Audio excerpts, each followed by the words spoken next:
इस वीडियो में हम लोग पिछले अध्याय देख रहे थे हिमालय का निर्माण। उसमें शिवालिक रेंज का निर्माण छूटा हुआ था, उसको देखेंगे, ट्रांस हिमालय देखेंगे और कुछ मॉडल क्वेश्चंस देखेंगे।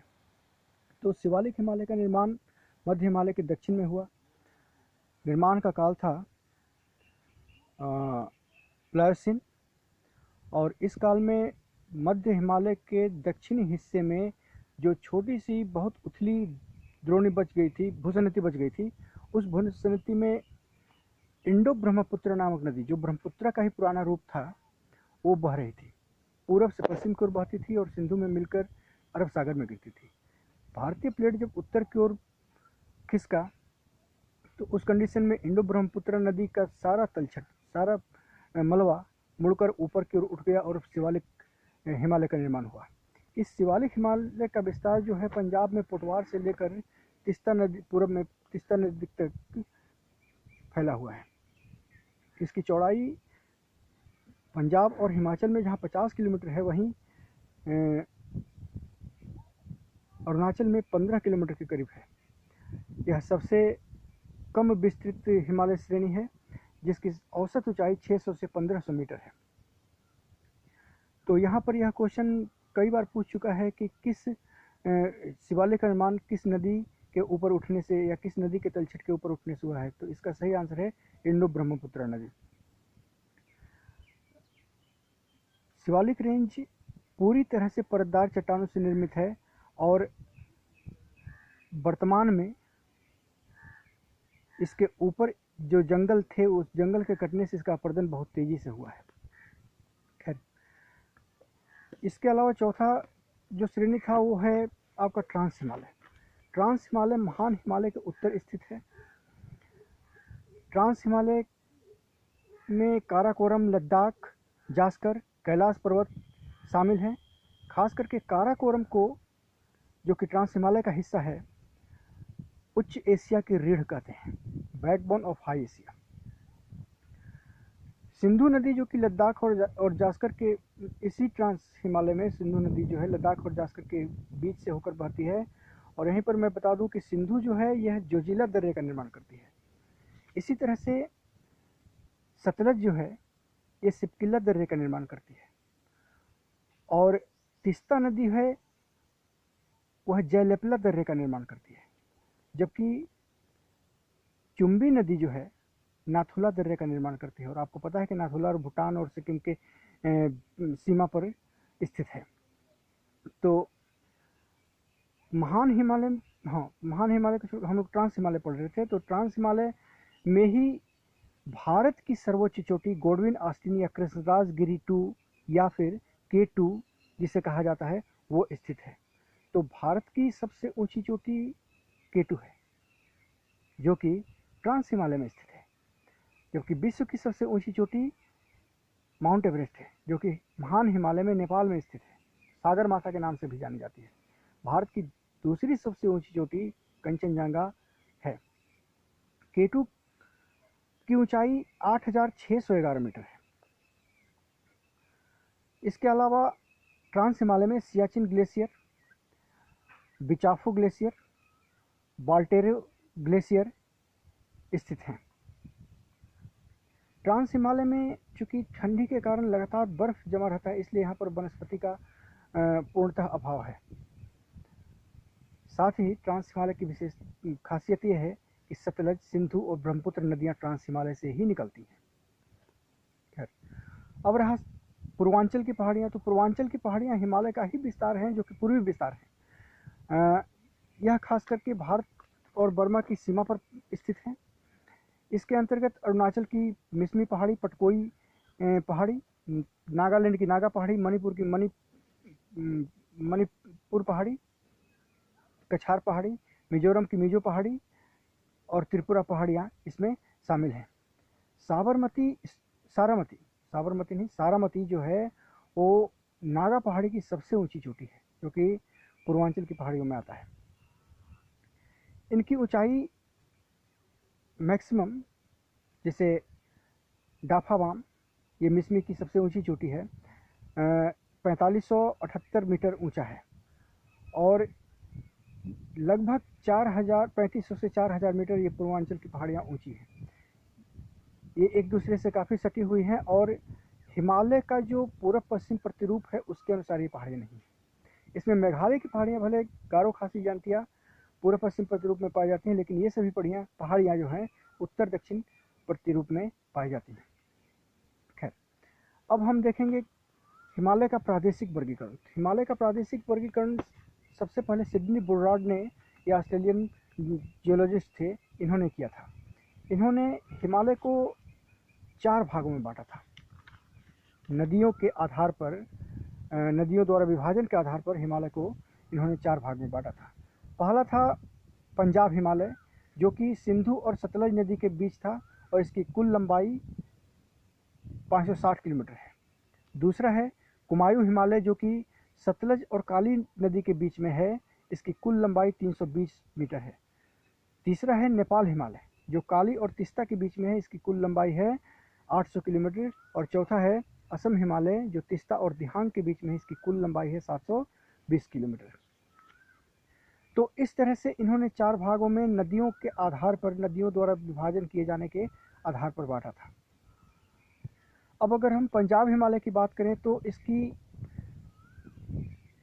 इसका विस्तार जो है सतलज से, सिंधु से सतलज के बीच है। या आपने देख लिया, इसमें लद्दाख, जास्कर, पीर पंजाल श्रेणियाँ, धौलाधर श्रेणियाँ, ये सारे शामिल हैं। इसका अधिकतर हिस्सा, चूँकि इसके अधिकतर हिस्से में शुष्कता की कमी पाई जाती है, इसीलिए इस हिस्से में हिमरेखा की ऊंचाई काफ़ी ऊंची है, काफ़ी ऊंचाई पर हिमरेखा मिलती है। इसके उत्तरी ढाल पर वनस्पति का अभाव पाया जाता है, जबकि दक्षिणी ढाल जो है वह वनस्पतियों वाला है, क्योंकि जो भी वर्षा होती है इसके दक्षिणी ढाल पर ही होती है। इसी में जोजिला दर्रा है, जहाँ जिससे होकर श्रीनगर और लेह के बीच सड़क गुजरती है।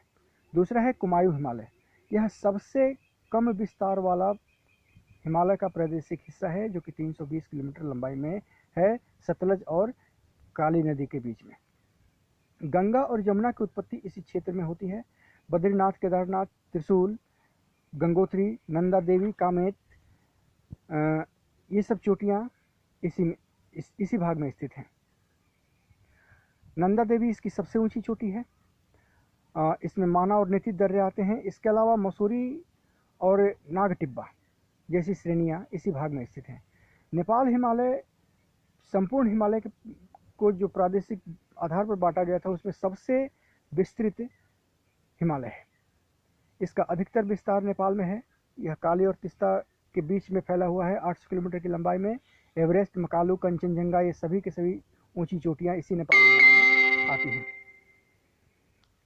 इसके बाद है असम हिमालय, जो कि तिस्ता और दिहांग के बीच में 720 से 750 किलोमीटर के बीच में फैला है। यह अपेक्षाकृत नीचा है, इसकी ऊंचाई बहुत ज़्यादा नहीं है, ठीक है। तो इस तरह से ये हिमालय का प्रादेशिक वर्गीकरण था सिडनी बुर्रार्ड के आधार पर।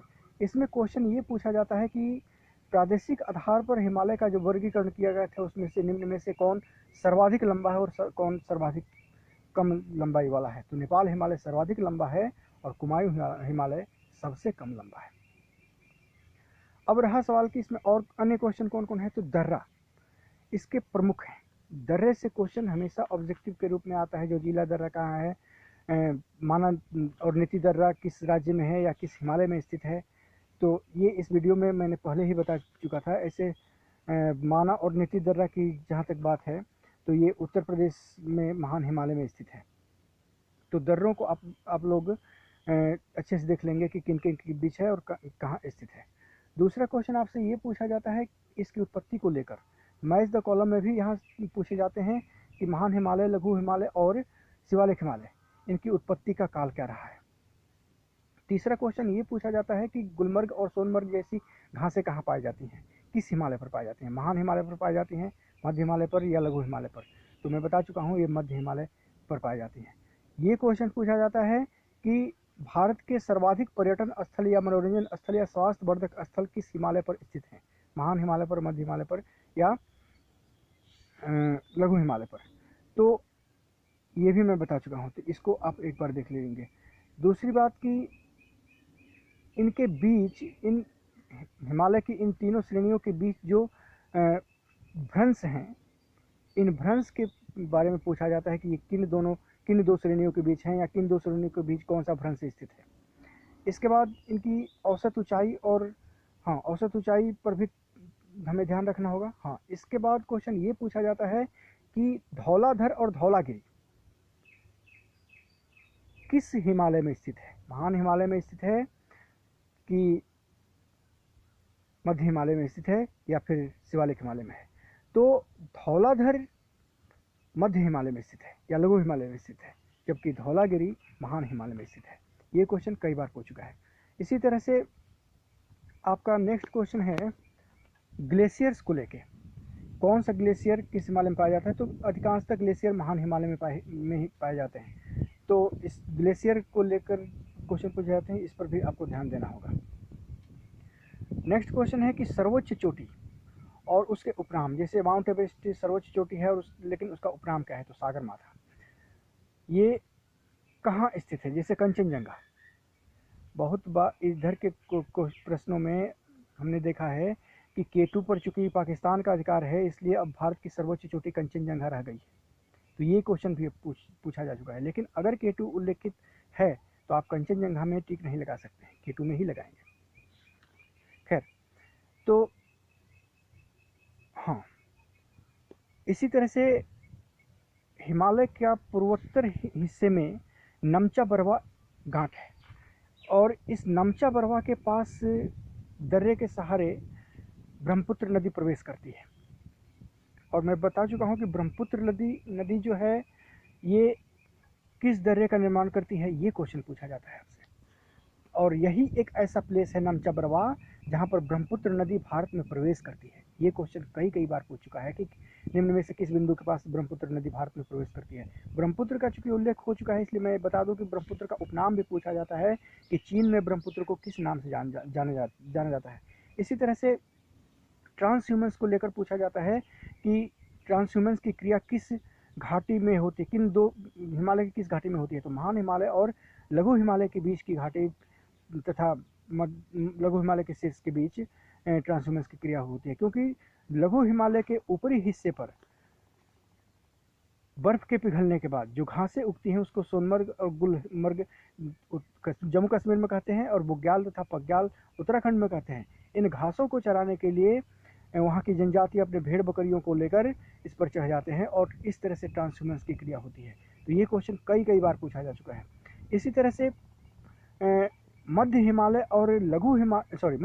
या लघु हिमालय और महान हिमालय के बीच कौन सी घाटी स्थित है, इस पर कई बार क्वेश्चन पूछे जा चुके हैं कि फूलों की घाटी किन दो हिमालय के बीच स्थित है, किस राज्य में स्थित है। तो फूलों की घाटी उत्तराखंड में स्थित है और यह महान हिमालय और मध्य हिमालय के बीच स्थित है। इसी तरह से कश्मीर की घाटी महान हिमालय और मध्य हिमालय के बीच में स्थित है। तो सबसे पश्चिम में कश्मीर की घाटी, उसके बाद उत्तराखंड, उसके बाद हिमाचल में लौह स्पीति की घाटी, इसी तरह से नेपाल में काठमांडू की घाटी। ये सभी घाटियाँ, फूलों की घाटी, लौह स्पीति की घाटी,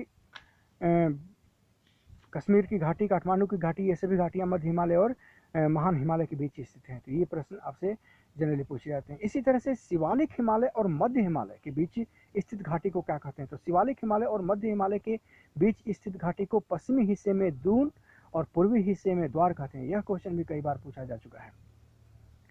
जैसे दून देहरादून और द्वार हरिद्वार। तो ये मध्य हिमालय और शिवालिक हिमालय के बीच स्थित घाटी के नाम है। तो शिवालिक को जम्मू कश्मीर में किस नाम से जाना जाता है, तो जम्मू पहाड़ी के नाम से जाना जाता है। यही शिवालिक अरुणाचल में डाफला, मिरी और मिसमी पहाड़ी के नाम से जानी जाती है। तो ये था कुछ इससे पूछे जाने वाले प्रश्न।